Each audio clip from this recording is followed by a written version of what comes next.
Chapitre 8. Le terrain de croquet de la reine. Un grand rosier se dressait près de l'entrée du jardin. Il était couvert de roses blanches, mais 3 jardiniers s'affairaient à les peindre en rouge. Cela semblait très curieux à Alice qui s'approcha pour les regarder faire, et juste au moment où elle arrivait à leur hauteur, elle entendit l'un d'eux qui disait « Fais donc attention, 5, ne m'éclabousse pas de peinture comme cela. » « Je ne l'ai pas fait exprès, » répondit l'autre d'un ton maussade. « C'est 7 qui m'a poussé le coude. » Sur quoi 7 leva les yeux et déclara « C'est cela, ne te gêne pas, 5, tu prétends toujours que c'est la faute des autres. »« Toi, tu ferais mieux de te taire, » répliqua 5. « Pas plus tard qu'hier, j'ai entendu la reine dire que tu méritais qu'on te coupe la tête. »« Et pourquoi ?» demanda celui qui avait parlé le premier. « Cela ne te regarde pas, 2, répondit 7. « Parfaitement que cela le regarde, déclara 5, et je vais lui dire pourquoi. Parce que tu as apporté à la cuisinière des oignons de tulipe au lieu d'oignons ordinaires. 7 jeta son pinceau, il venait de dire ma parole de toutes les calomnies, lorsque ses yeux se posèrent par hasard sur Alice en train de les regarder. Il s'interrompit brusquement, les 2 autres se retournèrent, et tous firent une profonde révérence. Voudriez-vous me dire, demanda Alice un peu timidement, pourquoi vous peignez ces roses? 5 et 7 restèrent muets et se tournèrent vers 2 qui commença à voix basse. « Ma foi, voyez-vous, mademoiselle, pour dire la vérité vraie, ce rosier-là serait dû être un rosier rouge, et nous en avons planté un blanc par erreur. Et si la reine venait à s'en apercevoir, on aurait tous la tête coupée, voyez-vous. Aussi, voyez-vous, mademoiselle, on fait de notre mieux avant qu'elle arrive pour... » À ce moment-là, 5, qui regardait avec anxiété vers le fond du jardin, se mit à crier « La reine! La reine !» Et les 3 jardiniers se jetèrent immédiatement à plat ventre. On entendit un bruit de pas nombreux, et Alice, qui mourait d'envie de voir la reine, se retourna.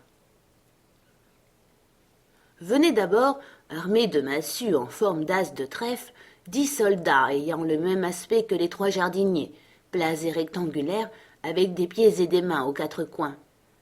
Venaient ensuite 10 courtisans, aux habits constellés de diamants en forme d'as de carreau, qui marchaient 2 par 2 comme les soldats. Après eux venaient les enfants royaux. Il y en avait 10, et ces petits amours avançaient par couple, la main dans la main, en sautant gaiement. Ils étaient ornés de cœurs de la tête aux pieds. À leur suite venaient les invités, pour la plupart des rois et des reines. Parmi eux, Alice reconnut le lapin blanc. Il parlait vite, d'un ton nerveux et souriant à tout ce qu'on disait, et il passa près d'Alice sans faire attention à elle. Derrière les invités s'avançait le valet de cœur qui portait la couronne royale sur un coussin de velours rouge. Et à la fin de ce cortège imposant venaient le roi et la reine de cœur. Alice se demanda si elle ne devrait pas se prosterner devant eux, face contre terre, comme les 3 jardiniers. Mais elle ne put se rappeler avoir jamais entendu dire que c'était la règle quand un cortège passait. D'ailleurs, pensa-t-elle, à quoi servirait un cortège si chacun devait se prosterner devant lui face contre terre et ne pouvait pas le voir passer? Elle resta donc immobile à sa place et attendit. Quand ces divers personnages arrivèrent à la hauteur d'Alice, tous s'arrêtèrent pour la regarder, et la reine demanda d'une voix sévère « Qu'est-ce » Elle dit cela au valet de cœur qui, pour toute réponse, se contenta de s'incliner en souriant. « Imbécile !» s'exclama la reine en rejetant la tête en arrière d'un air impatient. Puis, se tournant vers Alice, elle continua. « Comment t'appelles-tu, mon enfant ?»« Je m'appelle Alice, plaise à votre majesté, » répondit Alice très poliment.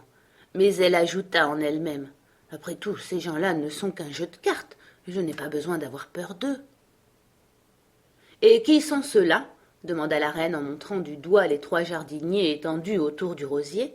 Car voyez-vous, comme ils étaient couchés le visage contre terre, et comme le dessin de leur dos était le même que celui des autres cartes du jeu, elle ne pouvait distinguer si c'étaient des jardiniers, des courtisans ou 3 de ses propres enfants. « Comment voulez-vous que je le sache ?» répondit Alice, surprise de son courage. « Ce n'est pas mon affaire à moi. » La reine devint écarlate de fureur, puis après avoir regardé forcément la fillette comme une bête sauvage, elle se mit à hurler. « Qu'on lui coupe la tête ! Qu'on lui coupe la tête !» « Quelle bêtise !» s'exclama Alice d'une voix forte et décidée, et la reine se tut. Le roi lui mit la main sur le bras en murmurant timidement Réfléchissez un peu, ma chère amie, ce n'est qu'une enfant. Elle se détourna de lui d'un air courroucé et ordonna au valet. Retournez-les. Le valet les retourna très prudemment du bout du pied. Debout, cria la reine d'une voix forte et perçante. Sur ce, les trois jardiniers se dressèrent d'un bond sans plus attendre, et ils se mirent à s'incliner devant le roi, la reine, les enfants royaux et tous les personnages du cortège. Arrêtez, ordonna la reine. Vous me donnez le vertige. Puis, se tournant vers le rosier, elle poursuivit. Qu'étiez-vous donc en train de faire? Plaise à votre majesté, commença deux, d'une voix très humble. On mettait un genou en terre, nous essayons. Mais je comprends, dit la reine qui avait examiné les roses. Qu'on leur coupe la tête. Sur ces mots, le cortège se remit en route, à l'exception de 3 soldats qui restèrent en arrière pour exécuter les infortunés jardiniers qui se précipitèrent vers Alice pour implorer sa protection. Je ne veux pas qu'on leur coupe la tête, s'exclama-t-elle en les mettant dans un grand pot à fleurs qui se trouvait là. Les 3 soldats les cherchèrent dans toutes les directions pendant 1 ou 2 minutes, puis ils s'en allèrent tranquillement à la suite du cortège. Est-ce qu'on leur a coupé la tête? Cria la reine. Leur tête a disparu, plaise à votre majesté, répondirent les soldats. C'est parfait, brailla la reine. Sais-tu jouer au croquet? Les soldats restèrent silencieux et regardèrent Alice, car c'était évidemment à elle que s'adressait la question. Oui, vociféra-t-elle. Alors arrive, hurla la reine. Et Alice se joignit au cortège en se demandant bien ce qui allait se passer ensuite. Il fait très beau aujourd'hui, murmura une voix timide tout près d'elle. C'était le lapin blanc qui marchait à son côté et fixait sur elle un regard anxieux. Très beau, dit Alice. Où est donc la duchesse? Chut, chut, murmura vivement le lapin en regardant derrière lui d'un air craintif. Puis, se dressant sur la pointe des pieds, il mit sa bouche contre l'oreille d'Alice et ajouta à voix basse. Elle a été condamnée à avoir la tête coupée. Quel carnage! Avez-vous dit quel dommage? Non, je ne trouve pas que ce soit du tout dommage. Mais qu'a-t-elle donc fait? Elle a giflé la reine, commença le lapin. Comme Alice se mettait à rire aux éclats, il murmura d'une voix craintive. Chut, je vous en prie, la reine va vous entendre. Voyez-vous, la duchesse était arrivée en retard et la reine lui a dit. Prenez vos places, cria la reine d'une voix de tonnerre. Sur quoi tous se mirent à courir dans tous les sens en se cognant les uns contre les autres. Néanmoins, au bout d'1 ou 2 minutes, chacun se trouva à son poste et la partie commença. Alice n'avait jamais vu un terrain de croquet aussi bizarre. Il était tout en creux et en bosse. Les boules étaient des hérissons vivants, les maillets des flamants vivants, et les soldats devaient se courber en 2, pieds et mains placés sur le sol pour former les arceaux. Dès le début, Alice trouva que le plus difficile était de se servir de son flamand. Elle arrivait sans trop de mal à le tenir à plein corps sous son bras, les pattes pendantes, mais généralement au moment précis où, après lui avoir mis le coup bien droit, elle s'apprêtait à cogner sur le hérisson avec sa tête, le flamand ne manquait pas de se retourner et de le regarder bien en face d'un air intrigué qu'elle ne pouvait s'empêcher de rire. D'autre part, quand elle lui avait fait baisser la tête et s'apprêtait à recommencer, elle trouvait on ne peut plus exaspérant de s'apercevoir que le hérisson s'était déroulé et s'éloignait lentement. De plus, il y avait presque toujours un creux ou une bosse à l'endroit où elle se proposait d'envoyer le hérisson, et comme en outre les soldats courbés en 2 n'arrêtaient pas de se redresser pour s'en aller vers d'autres parties du terrain, Alice en vint bientôt à conclure que c'était vraiment un jeu très difficile. Les joueurs jouaient tous en même temps sans attendre leur tour. Ils se disputaient sans arrêt et s'arrachaient les hérissons. Au bout d'un instant, la reine entra dans une furieuse colère, parcourut le terrain en tapant du pied et en criant « Qu'on lui coupe la tête! Qu'on lui coupe la tête !» à peu près 1 fois par minute. Alice commençait à se sentir très inquiète. À vrai dire, elle ne s'était pas encore disputée avec la reine, mais elle savait que cela pouvait arriver d'un moment à l'autre. Et dans ce cas, pensait-elle, qu'est-ce que je deviendrai? Ils sont terribles avec leur manie de couper la tête aux gens. Ce qui est vraiment extraordinaire, c'est qu'il y ait encore des survivants. Elle était en train de regarder autour d'elle pour voir s'il y avait moyen de s'échapper, en se demandant si elle pourrait s'éloigner sans qu'on s'en aperçût, lorsqu'elle remarqua une curieuse apparition dans l'air. Elle fut tout d'abord intriguée, car elle n'arrivait pas à distinguer ce que c'était, Mais après avoir regardé attentivement pendant 1 ou 2 minutes, elle comprit que c'était un sourire, et elle pensa « C'est le chat de Cheshire, je vais enfin pouvoir parler à quelqu'un. »« Comment vas-tu » dit le chat, dès qu'il eut assez de bouche pour parler.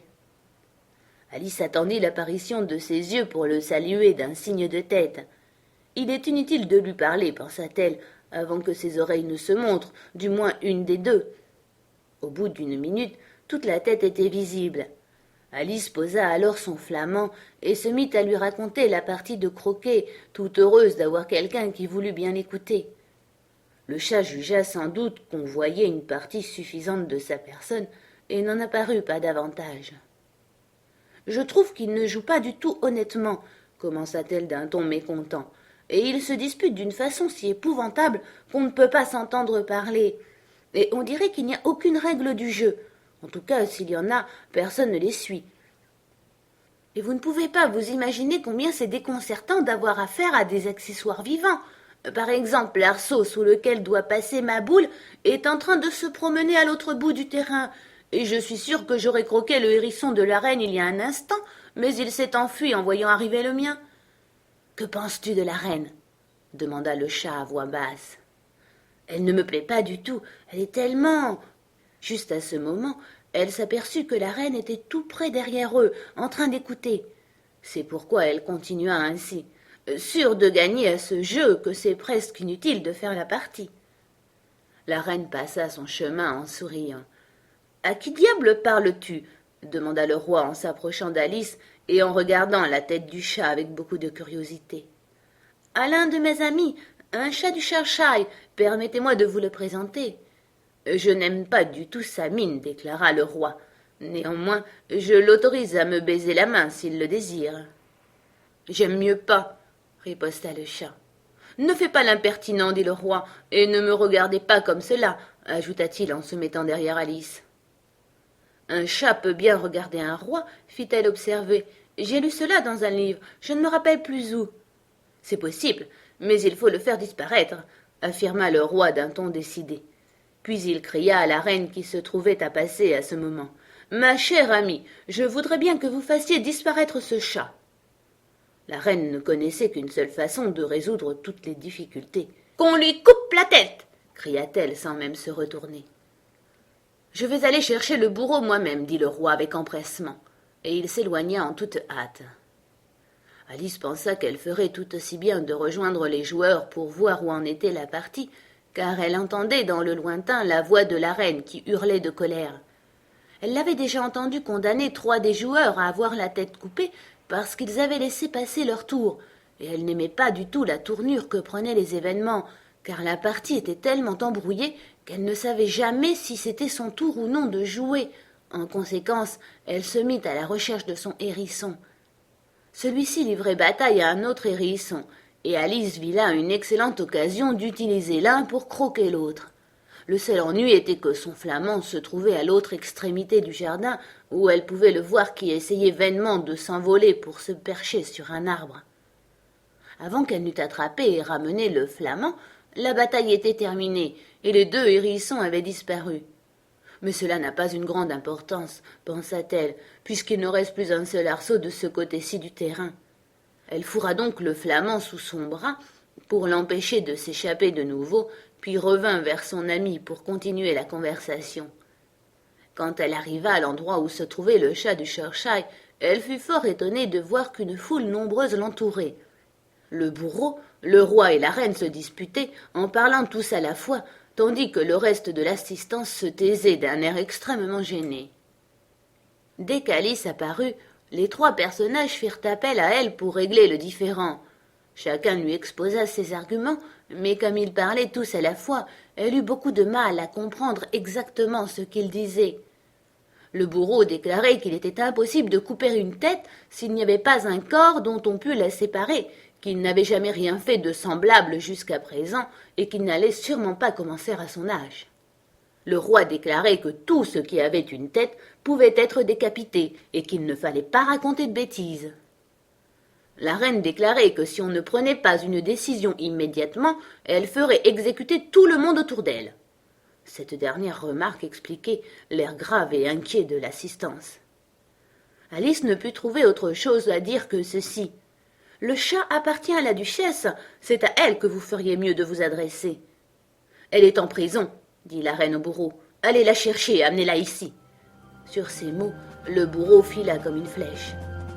Dès qu'il fut parti, la tête du chat commença à s'évanouir. Et avant que le bourreau ne fût revenu avec la duchesse, elle avait complètement disparu. Le roi et le bourreau se mirent à courir comme des fous dans tous les sens pour la retrouver, et le reste de l'assistance s'en alla reprendre la partie interrompue.